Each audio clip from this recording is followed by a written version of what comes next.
तुर्की, जिसका नाम बदल के तुर्की किया गया है।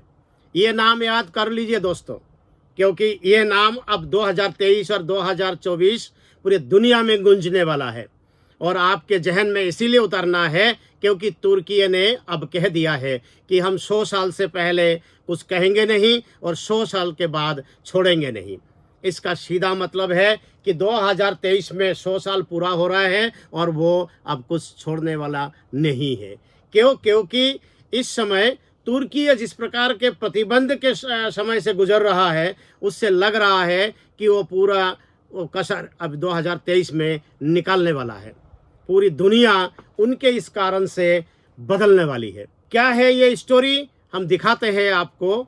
मैं हूँ जय श्रीवास्तव और आज जो स्टोरी में लेके आया हूँ वो आपको हजारों बार 2023 और 2024 में सुनना पड़ेगा, आपको टीवी चैनल में देखना पड़ेगा, अखबारों में पढ़ना पड़ेगा। और यही एक मुद्दा है जो 2023 और 24 का बड़ा मुद्दा और अंतर्राष्ट्रीय मुद्दा बनने वाला है। और हो सकता है कि यही से आपको विश्व युद्ध की ओर जाना पड़े।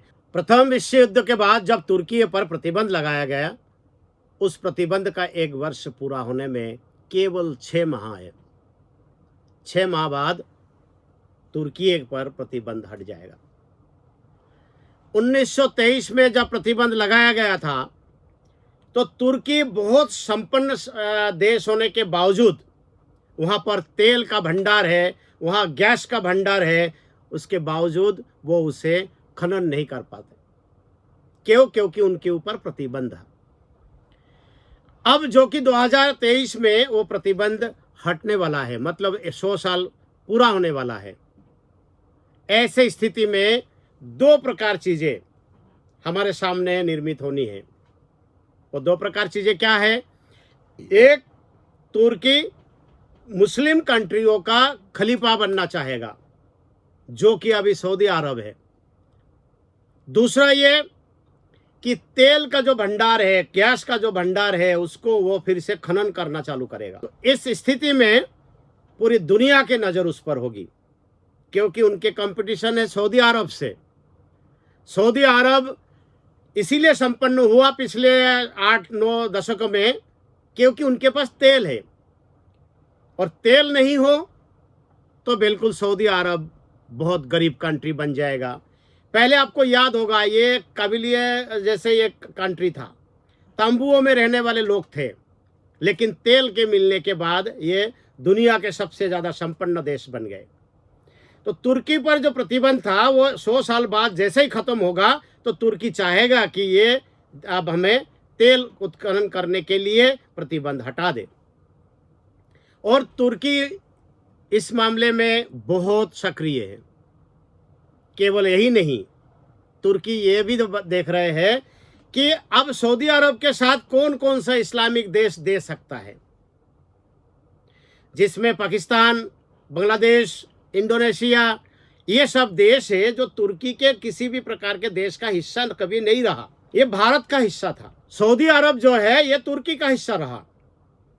मैं एक चीज पे आपको ध्यान दिलाना चाहूंगा, जो तीनों महादेशों का एक संयोग है। तीनों महादेश कौन कौन सा है? भारत, सोवियत राष्ट्र संघ और तुर्की।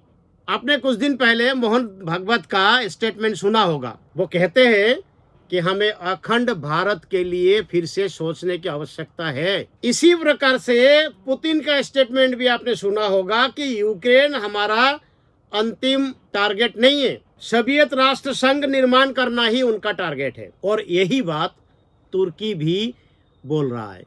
आपको बताना मैं चाहूंगा कि अखंड भारत में लगभग 20 का देश ऐसे थे जो टुकड़े होकर अलग हो गए।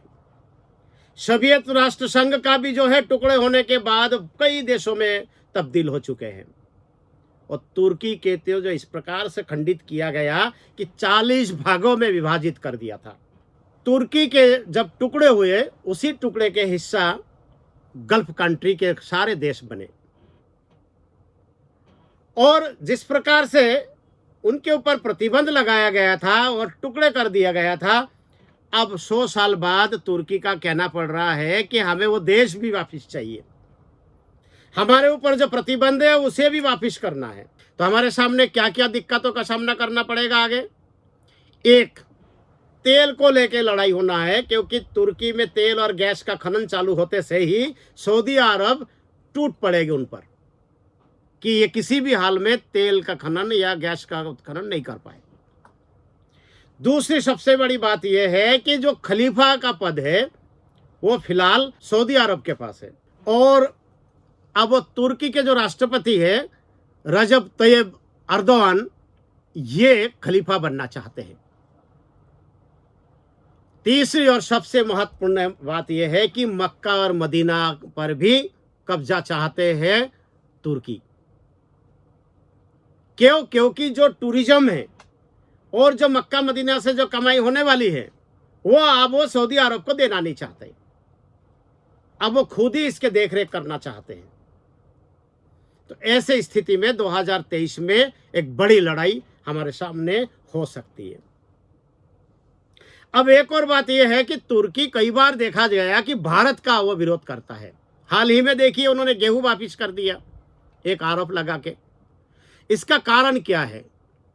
इसका मुख्य कारण यह है कि उनको बांग्लादेश, पाकिस्तान, इंडोनेशिया और ऐसे देश जो सऊदी अरब के साथ में हैं उनका साथ चाहिए। तो उनका साथ कब मिलेगा? जैसे पाकिस्तान का साथ लेना हो तो भारत के खिलाफ बोलोगे तो पाकिस्तान का साथ मिलेगा। तो इसी प्रकार से वो अंतर्राष्ट्रीय स्तर पे जो इस्लामिक कंट्री है उनको अपने तरफ करना चाहते हैं, ताकि यदि युद्ध हो जाए तो सऊदी अरब अकेले पड़ जाए या कमजोर पड़ जाए। अभी आपने देखा होगा कि रूस और यूक्रेन की जो लड़ाई है इसमें नाटो देश यूक्रेन के साथ है, लेकिन तुर्की यूक्रेन के साथ नहीं है। क्यों नहीं है? क्योंकि उनको आगे जाके सोवियत रूस का साथ चाहिए, क्योंकि सऊदी अरब से यदि लड़ाई हो तो एक बड़ा देश यदि उनके साथ ना हो तो उनके ये लड़ाई जीतना बहुत मुश्किल पड़ेगा।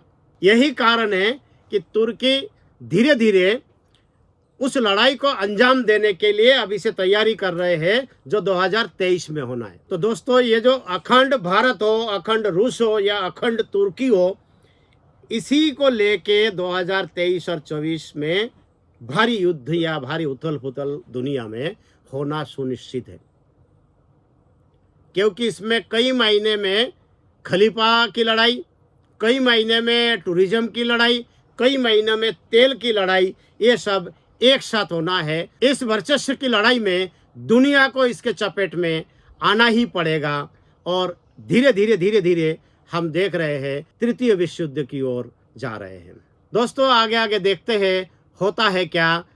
आज की स्टोरी में बस इतना ही, फिर एक नई स्टोरी के साथ मिलेंगे। धन्यवाद।